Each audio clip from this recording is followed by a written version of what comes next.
নমস্কার, আসসালামু আলাইকুম। আমাকে শুধু শুধু ডাকার এখানে লক্ষ লক্ষ ভোটে জিতে আছে। এখানে এতগুলো মানুষের আশীর্বাদ যার উপরে আছে সে কোনদিনও হারতে পারে? ভীষণ ভালো লাগলো কে আপনাদের মাঝখানে এসে। সৌমিতা একটু আগে বললেন কি 2021-এও আমি এসেছিলাম বিধানসভা নির্বাচনের সময়। ভালো লাগছে কি মানুষের ভালোবাসা, মানুষের বিশ্বাস এখন আমাদের দলের প্রতি এবং আমাদের দলের নেতা কর্মীদের প্রতি এবং বাপিদার প্রতিও আছে। আর মাত্র শেষ দফা নির্বাচন, তাই তো? আমাকে জিজ্ঞেস করে আমার মনে হয়েছিল 25শে মে আমার নির্বাচন শেষ, মানে আমার ছুটি। এবার আমি বাড়িতেই ছিলাম, হঠাৎ করে ফোন আসে না এখানে যেতে হবে। 3 মাস ধরে নির্বাচন চলছে। আপনারা ভাবছেন তাড়াতাড়ি নির্বাচনটা শেষ হোক, তাই তো? হ্যাঁ, আসছি আসছি আসছি।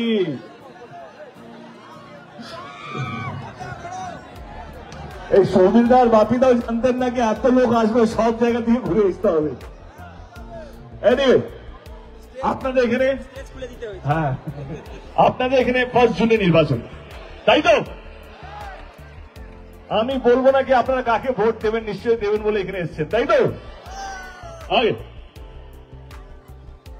নির্বাচন আমার কাছে কি জানেন, বিশ্বাস। যে আপনি কোন দল কোন প্রার্থীকে বেশি বিশ্বাস করবেন। হ্যালো, নির্বাচন না এটা সাউন্ড কার কাছে অন্য ওয়ালটা আইসা আছে। হ্যালো হ্যালো, ঠিক আছে। নির্বাচন আমার কাছে হচ্ছে আপনারা কাকে বেশি বিশ্বাস করবেন, কোন দল কোন নেতাকে বেশি বিশ্বাস করবেন। যারা প্রতিশ্রুতি দেয় নির্বাচনের আগে, নির্বাচন জেতার পর তারা প্রতিশ্রুতি রাখে, তাকে বিশ্বাস করবেন না শুধু যারা ভোট নেয়, ভোট নিয়ে পালিয়ে যায়, তাকে বিশ্বাস করবেন। আমি আজ অব্দি গত 10 বছর ধরে দিদির আশীর্বাদে, অভিষেক বাবুর ভালোবাসায় 10 বছর হয়ে গেছে আমার সকল রাজনীতি জীবনে। আমি কোনোদিনও আমার মঞ্চ থেকে বিরোধী দলকে আক্রমণ করিনি, তাদেরকে ছোট করে আমার দলকে বড় করিনি বা আমার প্রার্থীকে বড় করিনি। কারণ আমার মনে হয় যেই দল কাজ করবে মানুষ তাকে ভালোবাসবে, মানুষ যদি ভালোবাসে মানুষ তাকে ভোট করবে। এর মধ্যে কোন বিশাল বড় বিজ্ঞান নেই যে মানুষের পাশে থাকবে। এই কিছুদিন আগে ঘূর্ণিঝড় হলো, আমরা হেলিকপ্টার দিকে এলাম, দেখলাম পুরো জায়গা জুড়ে জল ভর্তি আছে, পুরো মাঠগুলো, ধানের চাষগুলো সবকটা জলে ভর্তি। এই সময় আপনাদের পাশে কে ছিল, কে আপনাদের পাশে থাকবে? নির্বাচন তো সেটা নিয়েই, কিন্তু না, আজকে নির্বাচন হয়ে গেছে পুরোটাই ধর্ম নিয়ে। কে হিন্দু, কে মুসলমান, কে অমুক, কে তুমুক, সেইটা নিয়ে নির্বাচন। আমি এখনো বুঝে উঠতে পারি না যে নির্বাচনটা কিসের জন্য নির্বাচন। আমি ঠাকুরকে ভালোবাসি, মানে আমি ঠাকুরের উপরে ঈশ্বরের বিশ্বাসী, কিন্তু আমি বুঝতে পারি না যে নির্বাচনটা কিসের জন্য নির্বাচন। এই নির্বাচন জেতার পর সবকটা প্রার্থী কতগুলো মন্দির করবে না কতগুলো মসজিদ করবে, এটা নির্বাচন না। না না, এই নির্বাচনটা সেই নির্বাচন নয় কে জেতার পর বাপিদা কতগুলো মন্দির করবে বা কতগুলো মসজিদ করবে, না। এই নির্বাচনটা হচ্ছে সেই নির্বাচন, আপনাদের এলাকায় নদী আছে, এই নির্বাচন জেতার পর কে আপনাদের নদীর বাঁধটা বানাবে, কে যদি ঘূর্ণিঝড় হয় কে আপনাদের পাশে থাকবে, কে হিন্দু মুসলিম না করে সমস্ত মানুষকে এক রাখবে, কে দেশকে এগিয়ে নিয়ে যাবে, এটা হচ্ছে সেই নির্বাচন। কিন্তু না, আজকে ধর্মের বিষটা যেভাবে গুলিয়ে খাওয়ানো হচ্ছে সমস্ত মানুষকে, শুধু বাংলার কথা বলবো না, ভারতবর্ষ জুড়ে, সেটা সত্যি দুঃখজনক। আমার মনে হয় এখানে আপনারাই একমাত্র যারা আটকাতে পারবেন, আপনাদের ভোটের মাধ্যমে, আপনাদের বিশ্বাসের মাধ্যমে।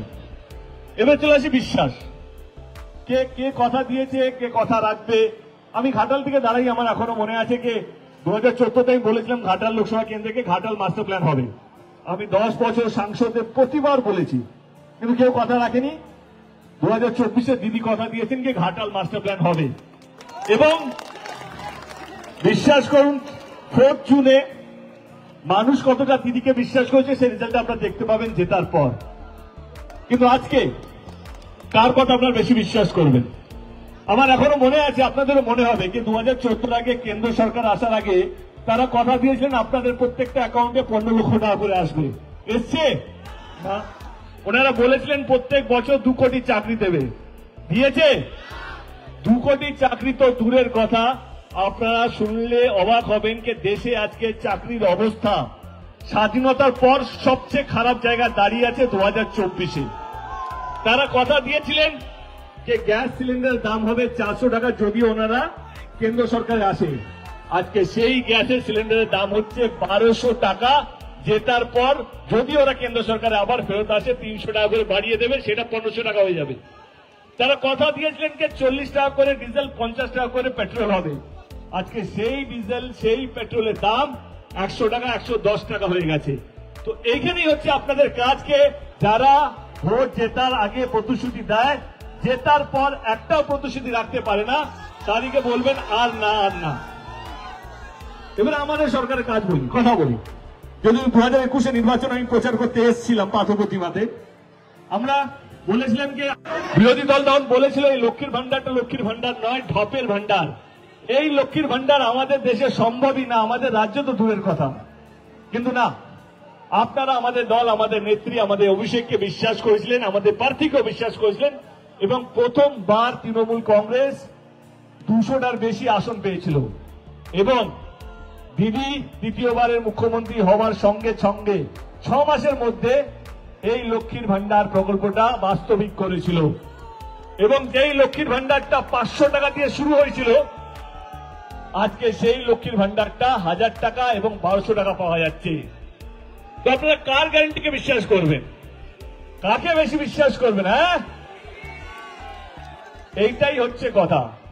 কে যেই দল মানুষকে এক রাখে, যেই দল ভোটের আগে হিন্দু মুসলিম করতে হয় না, যেই দল প্রত্যেকটা শ্রেণীর মানুষকে নিয়ে ভাবে। কথার কথাই যে একটু আগে বাপিদা বলছিল 100 দিনের কাজের টাকা, এই 100 দিনের কাজের টাকা রোজগার কারা করে? যারা অত্যন্ত গরিব মানুষ, যারা এই 100 দিনের রোজগার নিয়ে তাদের সারা বছরের সংসার চলে, তাদের ঈদ, তাদের পুজো, তাদের ছেলে মেয়েদের পড়াশোনার স্বপ্ন, সমস্ত কিছু এই 100 দিনের টাকা দিয়ে চলে, রোজগার দিয়ে। সেই 100 দিনের টাকা কেন্দ্র সরকার 2.5 বছর ধরে বন্ধ করে রেখেছে। কিন্তু না, আমাদের নেত্রী তাদের পাশেও দাঁড়িয়েছে, এবং 100 দিনের টাকা সেটা এখন রাজ্য সরকার দিচ্ছে সবাইকে। তাহলে কোন সরকারের হাতটা শক্ত করবেন? যেই সরকার মানুষকে নিয়ে ভাবে, যেই সরকার সমস্ত ধর্মকে নিয়ে মানে, সেই সরকারই তো হাত শক্ত করা উচিত। আমি আপনাদেরকে রাজনীতি বোঝাতে পারবো না, কারণ আপনারা আমার চেয়ে অনেক বেশি রাজনীতি বোঝেন। রাজনীতি মানেটা কি? আমার আপদে বিপদের সমস্যায় আমি যাকে ভোট দিয়েছি সেই দলের কর্মী, সেই দলের নেতা, সেই দলের মুখ্যমন্ত্রী যদি হয় শ্রেষ্ঠ নেতা, তারা যেন আমার পাশে থাকে। গত 13 বছর ধরে রাজ্য সরকারে আমাদের দল আছে। এই 13 বছর ধরে বিভিন্ন প্রকল্পের মাধ্যমে মানুষকে আগলে রেখেছে। সে কন্যাশ্রী হতে পারে, বিভিন্ন রকমের প্রকল্প।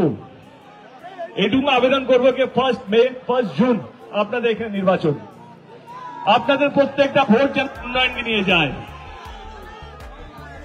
আপনাদের প্রত্যেকটা ভোট যেন যারা ধর্ম নিয়ে রাজনীতি করে না তার প্রতি যায়, আপনাদের প্রত্যেকটা ভোট যেন যারা মানুষকে ভালো রাখে, আগলে রাখে, এক রাখে, তার জন্য যায়। আপনাদের প্রত্যেকটা ভোট যদি মনে হয় আপনাদের, তাহলে আমাদের যিনি প্রার্থী বাপিদার প্রতি যেন যায়। ভালো থাকবেন। এখন আজকে অনেকগুলো সভা আছে, আমাকে এখানে বিদায় নিতে হবে, কিন্তু ভীষণ ভালো লাগলো আপনারা এত সংখ্যায় এলেন, এবং বাপিদার প্রতি, দলের প্রতি, এবং আমাদের নেত্রীর প্রতি যে আপনাদের ভালোবাসা এবং যা কি বলবো এত বিশ্বাস, তার জন্য মাথা নিচু করে আপনাদের সকলকে ধন্যবাদ। ভালো থাকবেন। যদি আপনারা মনে করেন যে বাপিদাকে ভোট দেবেন, তাহলে ইভিএম মেশিনে কত নম্বর বাটন ছিল? কত? 3 নম্বর ইভিএম মেশিনে বাটনটা টিপে আপনাদের প্রিয় প্রার্থীকে বিপুল ভোটে জয়যুক্ত করবে। ভালো থাকবেন, ধন্যবাদ, থ্যাংক ইউ সো মাচ। সাবধানে বাড়ি ফিরবেন, দেখা হবে খুব শীঘ্রই। ধন্যবাদ।